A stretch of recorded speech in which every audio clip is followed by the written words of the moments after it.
میاں بیوی کا آپس میں جھگڑا کرنا کیسا ہے؟ میاں بیوی کا آپس میں لڑنے سے ان کی اولاد پر کیا اثر پڑتا ہے؟ میاں بیوی کا آپس میں لڑنے سے رزق پر کیا اثر پڑتا ہے؟ بسم اللہ الرحمن الرحیم۔ السلام علیکم ورحمۃ اللہ وبرکاتہ۔ محترم ناظرین، ایک بار امیر المومنین حضرت علی کرم اللہ وجہ الکریم زیارت قبور کے لیے کوفہ کے قبرستان تشریف لے گئے۔ وہاں ایک تازہ قبر پر نظر پڑی۔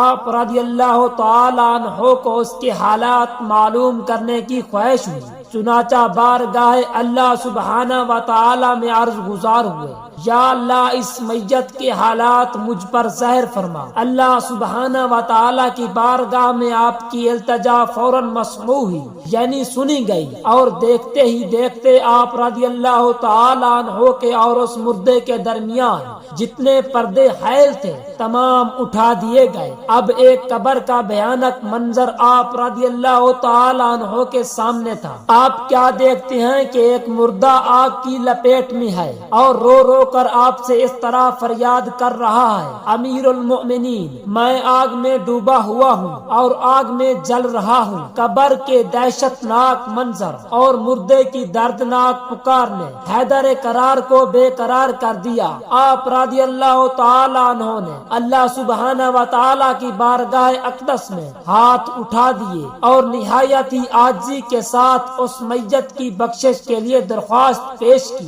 غیب سے آواز آئی، اے علی، آپ اس کی سفارش نہ فرمائیں، کیونکہ یہ شخص روزہ رکھنے کے باوجود رمضان المبارک کی بے حرمتی کرتا تھا اور رمضان المبارک میں بھی گناہوں سے باز نہ آتا تھا۔ دن کو روزے تو رکھ لیتا مگر راتوں کو گناہوں میں مبتلا رہتا تھا۔ حضرت علی رضی اللہ تعالی عنہ نے یہ سن کر اور بھی سنجیدہ ہو گئے اور سجدے میں گر کر رو رو کر عرض کرنے لگے، یا اللہ، میری لاج تیرے ہاتھ میں ہے۔ اس بندے نے بڑی امید کے ساتھ مجھے پکارا ہے، میرے مالک کریم، تو رحمان و رحیم ہے، تو اس کے ساتھ نرمی والا معاملہ عطا فرما اور تو مجھے اس کے آگے رسوا نہ فرما، اس کی بے بسی پر رحم فرما دے اور اس بیچارے کو بخش دے۔ حضرت علی رضی اللہ تعالی عنہ رو رو کر مناجات کرتے رہے۔ اللہ سبحانہ و تعالی کا دریائے رحمت جوش میں آیا اور ندا آئی، اے علی، ہم نے تمہاری شکستہ دلی کے سبب اسے بخش دیا۔ چنانچہ اس مردے پر سے عذاب اٹھا لیا گیا۔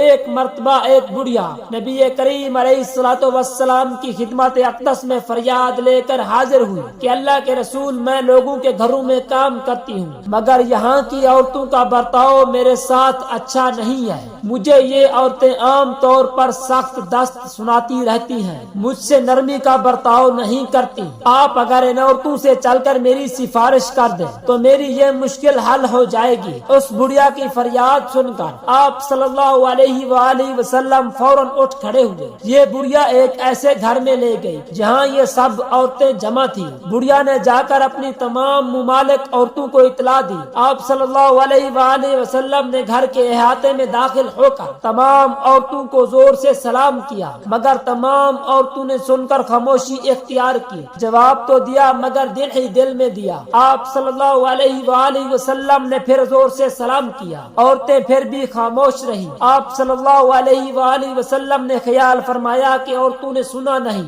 اس لیے پھر زور سے سلام کیا۔ تیسری بار تمام عورتیں ایک آواز ہو کر بولی، وعلیکم السلام ورحمۃ اللہ یا رسول اللہ، ہمارے ماں باپ آپ پر قربان ہوں۔ آپ نے فرمایا کہ اے انصار کی بیویوں، میں نے تمہیں سلام کی تو تم نے جواب نہیں دیا، کیا تمہیں میری آواز نہیں پہنچی تھی؟ سب نے عرض کیا، اللہ کے رسول نبی صلی اللہ علیہ وآلہ وسلم، ہم نے آپ کا ہر سلام سنا اور ہر سلام کا جواب بھی دیا مگر ہم نے خاموشی سے جواب دیا تاکہ آپ صلی اللہ علیہ وآلہ وسلم کی زبان مبارک سے بار بار ہمارے لیے لیے سلامتی کی دعا نکلے۔ اللہ کے نبی صلی اللہ علیہ وآلہ وسلم عورتوں کی یہ عقیدت کا انداز سن کر مسکرا دیے۔ آپ صلی اللہ علیہ وآلہ وسلم نے فرمایا کہ میں اس بوڑھی کی سفارش لے کر آیا ہوں کہ تم لوگ اس کے ساتھ نرمی کا برتاؤ کیا کرو۔ آج اس کو کام پر آنے میں دیر ہو گئی، اس کو ڈر ہوا کہ تم لوگ اس کو سزا دو گی، اس لیے یہ مجھے ساتھ لائی ہے۔ اللہ کے نبی صلی اللہ علیہ وآلہ وسلم کی سفارش اس بڑھیا کے بارے میں سن کر عورتوں کی آنکھوں میں آنسو آ گئے اور عرض کیا کہ اے اللہ کے رسول صلی اللہ علیہ وآلہ وسلم، آپ جس کی سفارشیوں تو ہم بھلا اس سے کام کیسے لے سکتے ہیں؟ آپ گواہ رہیں کہ ہم ابھی سے ان کو آزاد کرتے ہیں۔ اسلام میں میاں بیوی کے تعلقات کی بنیاد محبت، رحم دلی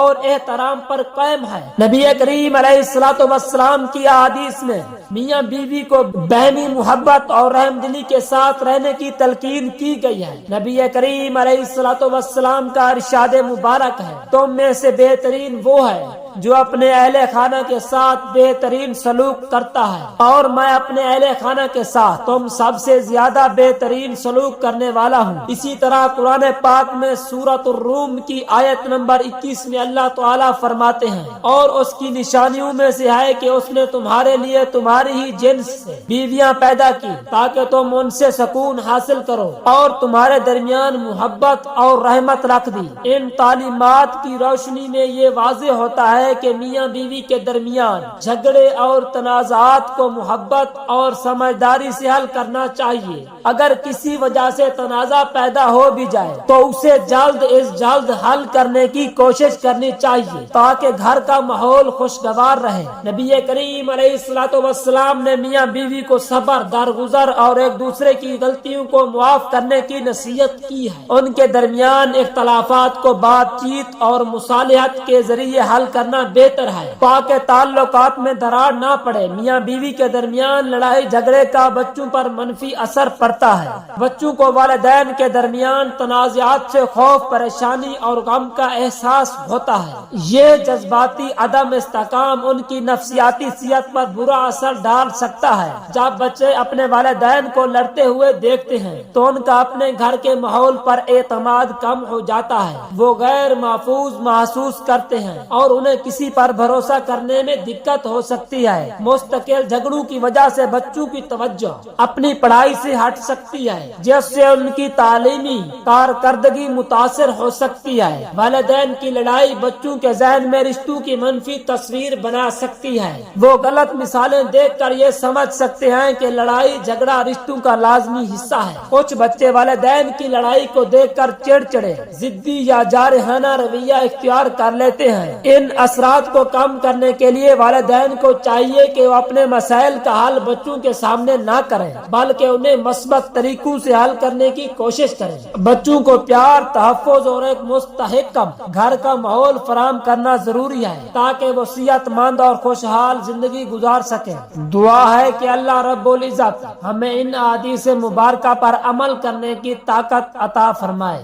میرا سنانا اور آپ کا سننا اپنی بارگاہ الہی میں منظور و مقبول فرمائے، آمین ثم آمین۔